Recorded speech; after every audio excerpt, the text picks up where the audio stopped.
Presiden Prabowo Subianto mengumumkan, Indonesia dan Amerika Serikat telah menyepakati penurunan tarif resiprokal dari 32% menjadi 19%. Kesepakatan ini dicapai setelah proses negosiasi yang cukup alot dengan Presiden Donald Trump. Prabowo menyebut, kedua negara akhirnya bisa saling memahami kepentingan masing-masing. Saya bicara dengan Presiden Donald Trump, ya alhamdulillah juga penuh dengan alot, akhirnya ada kesepakatan, kita juga akan istilahnya kita memahami kepentingan mereka memahami kepentingan kita, dan kita sepakati sekarang kalau nggak salah ya tarifnya dari 32 diturunkan jadi 19. Ya saya tetap saya katakan beliau ini seorang negosiator yang cukup keras juga gitu. Memang kita kan perlu untuk membesarkan Garuda, ya. Garuda adalah kebanggaan kita. Garuda adalah flag carrier nasional. Garuda lahir dalam perang kemerdekaan kita. Jadi Garuda harus menjadi lambang Indonesia. Saya bertekad untuk membesarkan Garuda, dan untuk itu ya kita butuh pesawat baru, ya. Dan saya kira nggak ada masalah karena kita butuh. Mereka ingin jual pesawat Boeing juga cukup bagus. Kita juga tetap dari Airbus, ya. Jadi akhirnya terjadi pertemuan dua kepentingan. Kita juga butuh, sebagai contoh, kita masih import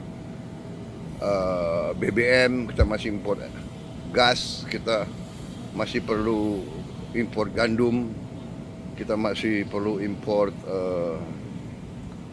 kedelai dan sebagainya. Jadi akhirnya kita bisa dapat suatu titik pertemuan. Pak, tapi apa? Namanya hubungan dagang itu terus-menerus kita negosiasi, ya. Nah.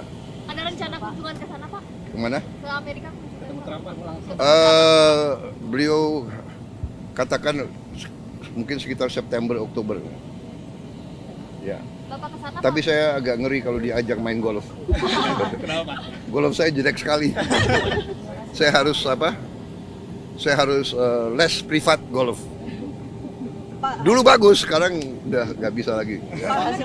Semua sudah kita hitung, semua kita berunding, ya. Kita juga memikirkan yang penting bagi saya adalah rakyat saya. Yang penting saya harus lindungi pekerja-pekerja kita. Walaupun kita juga punya sikap, ya. Ini tawaran kita nggak mampu memberi lebih. Tapi yang penting bagi saya pekerja-pekerja kita aman, dan saya sangat optimis ekonomi kita dalam kondisi yang kuat, kondisinya bagus, ya kan. Jadi apapun terjadi kita akan kuat. Namun di balik penurunan tarif ini, Indonesia juga menyetujui beberapa komitmen besar. Salah satunya, pembelian pesawat Boeing dan komoditas strategis seperti gandum, LPG, dan migas dari Amerika. Presiden Trump menyambut gembira kesepakatan ini. Menurutnya, Amerika kini mendapat akses penuh ke pasar Indonesia, tanpa dikenai tarif sama sekali. So we made a deal with Indonesia. I spoke to their really great president, very popular, very strong, smart. And we made the deal. We have full access to Indonesia, everything. As you know, Indonesia is very strong on copper, but we have full access to everything. We will pay no tariffs. So they are giving us access into Indonesia, which we never had. That's probably the biggest part of the deal. And the other part is they are going to pay 19%, and we are going to pay nothing. I think it's a good deal for both parties. But we will have full access into Indonesia. And we have a couple of those deals that are going to be announced. India basically is working along that same line. We're going to have access into India.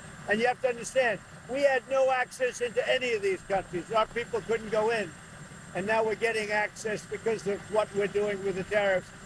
So they're paying 19% and we are not paying anything. and they're going to give us full access into Indonesia. Now, Indonesia has some great products, and they also have some very valuable earths and various other materials. One of the things, as you know, they're known for is very high quality copper, which we'll be using. Namun, sejumlah ekonom menilai, kesepakatan ini belum tentu menguntungkan bagi Indonesia. Apalagi jika dibandingkan dengan Vietnam, yang berhasil menurunkan tarif dari 46% menjadi 20%. Ekonom Bhima Yudhistira menyebut, posisi Indonesia dalam kesepakatan ini justru terkesan lemah dan bisa menjadi contoh buruk bagi negara lain. Meski begitu, pelaku usaha menilai, peluang tetap terbuka. Jika dimanfaatkan dengan baik, ekspor produk unggulan Indonesia seperti pertanian dan barang konsumsi bisa terus ditingkatkan. Presiden Prabowo meyakini, ini adalah awal dari era baru hubungan dagang Indonesia-Amerika Serikat yang saling menguntungkan.